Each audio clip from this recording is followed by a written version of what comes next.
జై తెలంగాణ. అందరికీ నమస్కారం. ఈరోజు మనము గౌరవనీయులు కందకుర్తి ఆనంద్ గారు, ప్రసాద్ గుత్పా గారు, సోదరులు నరాల సుధాకర్ గారు, కైలాష్ గారు, సిరిపలింగం అన్న గారు ఇప్పటి వరకు అద్భుతంగా పాట పాడినటువంటి అన్న, అట్లానే తిరుమల శ్రీనివాస్ ఆర్య గారు, డాక్టర్ గంగాధర్ గారు, ఘనపురం దేవేంద్ర అన్న గారు, అట్లానే మా జాగృతి జిల్లా అధ్యక్షులు అవంతి గారు, జాగృతి రాష్ట్ర యోజన విభాగం అధ్యక్షులు సంపత్ గౌడ్ గారు, తాజా మాజీ మేయర్ గారు నీతు కిరణ్ గారు, మా జాగృతి ఆర్య అన్న గారు, శ్రీనివాస్ ఆర్య అన్న గారు, అట్లానే అనేక మంది నాయకులు ఉన్నారు. వారందరికీ కూడా పేరు పేరున హృదయపూర్వకంగా నమస్కారాలు తెలియజేసుకుంటూ, మరి ఇంత ఎండలో కిలా రామాలయానికి వచ్చి ఎదురు చూస్తున్నటువంటి ప్రెస్ మిత్రులకు ప్రత్యేక ధన్యవాదాలు తెలియజేస్తూ, ఇది దాశరథి గారి శత జయంతి సంవత్సరం. 100 సంవత్సరాలు నిండినై దాశరథి గారు వారి యొక్క పుణ్య జన్మనెత్తి, మరి వారు మన తెలంగాణ స్వతంత్రం కోసం పోరాటం చేసినటువంటి వ్యక్తి. నిజాం రాష్ట్రంలో జరుగుతున్నటువంటి అకృత్యాలను ఎండగడుతూ అనేకమైనటువంటి పోరాట విధానాలను ఎంచుకొని పోరాటం చేసినటువంటి మహనీయుడు. ఆయన కళాన్ని జుల్పించి ప్రజలందరినీ కూడా ఆ కాలంలో జాగృతం చేసినటువంటి వ్యక్తి. మరి ఈ కిల్లా రామాలయంలో ఇప్పటి వరకు అన్న చెప్పినట్టుగా మరి ఆనాడు నిజాంకి వ్యతిరేకంగా పనిచేసినటువంటి స్వతంత్ర ఉద్యమ యోధులందరినీ కూడా ఇక్కడ బంధించి పెట్టినటువంటి అంశం మనందరికీ తెలిసిందే. దాశరథి గారిని, వట్టుకోట ఆల్వార్ స్వామి గారిని ఇద్దరిని కూడా ఒకే బ్యారాక్లో పెడితే, మరి అన్న చెప్పినట్టుగా ఆజాన్ బహుడైనటువంటి వట్టికోట భుజాల మీద ఎక్కి దాశరథి గారు నా తెలంగాణ కోటి రతనాల వీణ రాసింది మన నిజామాబాద్ గడ్డ అని మనందరం కూడా గర్వంగా అనేక సార్లు చెప్పుకున్నటువంటి సందర్భం. మరి ఆ సీన్ మొత్తం రీక్రియేట్ చేయాలి. ఈ కిలా రామాలయం జైల్లో దాశరథి గారి ప్రతిమను, వట్టికోట ఆల్వార్ స్వామి గారి ప్రతిమను, అట్లానే గోడ మీద నా తెలంగాణ కోటి రత్నాల వీణ రాసి, మరి ఆనాడు నిజాం సైనికులుగా కూడా వేషధారణ ఉన్నటువంటి వాళ్ళన్నీ కూడా రెడీ చేపించి పెట్టడం జరిగింది.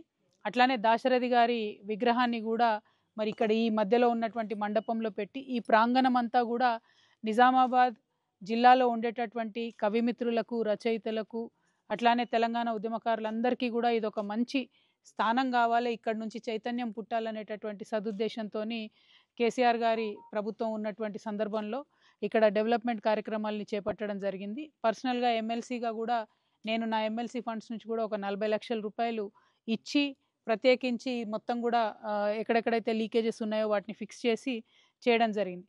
సరే, అనుకోకుండా మా ప్రభుత్వం మరి మారిపోయినటువంటి సందర్భంలో ఇక్కడ శత జయంతి సంవత్సరం వచ్చింది. నిజానికి ఇప్పుడున్నటువంటి ప్రభుత్వం దాశరథి గారి శత జయంతి ఉత్సవాలను చాలా పెద్ద ఎత్తున నిర్వహించాల్సి ఉండే. మేము గత కొన్ని నెలలుగా గుర్తు చేస్తున్నాం ప్రభుత్వానికి. కౌన్సిల్లో కూడా ఎమ్మెల్సీగా నేను చాలాసార్లు మాట్లాడాను. దాశరథి గారు చాలా గొప్ప వ్యక్తి, మన తెలంగాణ యొక్క వారసత్వ సంపద దాశరథి గారు.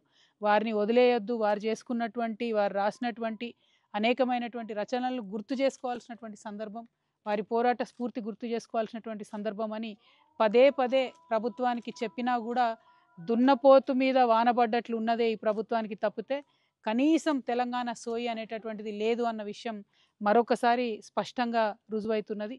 నిన్నగాక మొన్న బిరుదరాజు రామరాజు గారిది కూడా శత జయంతి సంవత్సరం జరిగింది. దాన్ని కూడా ఈ ప్రభుత్వం పట్టించుకోలేదు.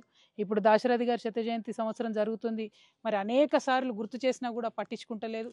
మా జిల్లాకు, మన నిజామాబాద్ జిల్లాకు బాగా అవినాభావమైనటువంటి సంబంధం దాశరథి గారికి ఉంది కాబట్టి మా గుండె కొట్టుకుంటుంది. మేము పదే పదే రిక్వెస్ట్ చేస్తున్నాం. జిల్లా కలెక్టర్ గారికి కూడా మళ్ళొకసారి రిక్వెస్ట్ చేస్తున్నాం.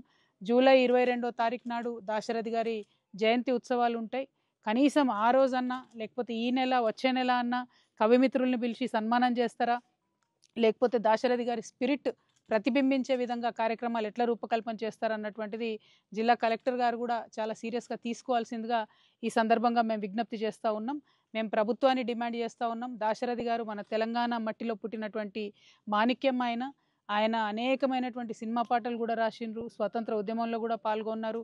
అనేక రకమైనటువంటి కవితా రూపాలను, నవలలను, నవలికలను ఆయన యొక్క ప్రతిభ అన్నది ఇంత అంత అని చెప్పలేనటువంటిది. అవన్నిటినీ కూడా ఇప్పటి తరానికి పరిచయం చేయాల్సినటువంటి బాధ్యత మాత్రం ప్రభుత్వం మీద ఉంటుంది. కానీ ఆ బాధ్యతని ఇవాళ ప్రభుత్వం విస్మరించడం, ఇప్పుడున్నటువంటి కాంగ్రెస్ పార్టీ తెలంగాణ సోయి లేకుండా, తెలంగాణ వాసనంటూ లేకుండా పరిపాలన చేయడం నిజంగా కూడా మన దురదృష్టం. మేము వేచి చూస్తాం. జూలై మొదటి వారం వరకు కూడా ప్రభుత్వం నుంచి ప్రకటన వస్తుందేమో వేచి చూస్తాం.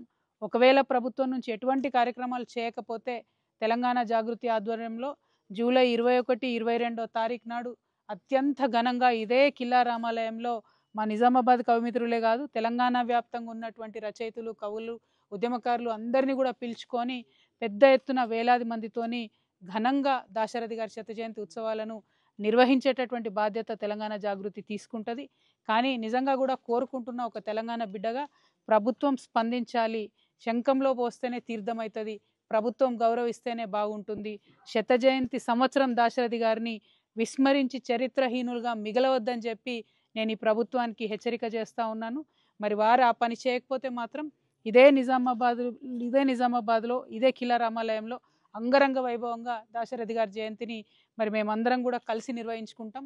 దానిలో ప్రధాన పాత్ర తెలంగాణ జాగృతి పోషిస్తుందని ఈ సందర్భంగా నేను తెలియజేస్తూ ఉన్నాను. ఒక పక్క తెలంగాణ సోయిని విస్మరించారు, ఇంకొక పక్క గత 2 రోజులుగా నేను జిల్లాలో చూస్తూ ఉన్నాను.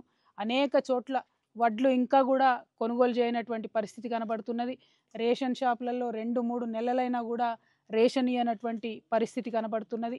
మరి అనేకమైనటువంటి వాగ్దానాలు చేసి విస్మరిస్తున్నటువంటి ఈ ప్రభుత్వాన్ని మరి ప్రజలందరూ కూడా ప్రశ్నించేటటువంటి సందర్భం ఆసన్నమవుతున్నదని సుస్పష్టంగా అర్థమవుతున్నది. నేను జిల్లా కలెక్టర్ గారికి, ముఖ్యమంత్రి గారికి కూడా డిమాండ్ చేస్తూ ఉన్నాను. రేషన్ షాప్లో అత్యంత పేదవారు పోతారు కాబట్టి ఖచ్చితంగా రేషన్ రెగ్యులర్గా అందుబాటులో ఉండే విధంగా చూడాలని చెప్పి డిమాండ్ చేస్తున్నాను. Thank you. జై తెలంగాణ, జై తెలంగాణ, జై తెలంగాణ.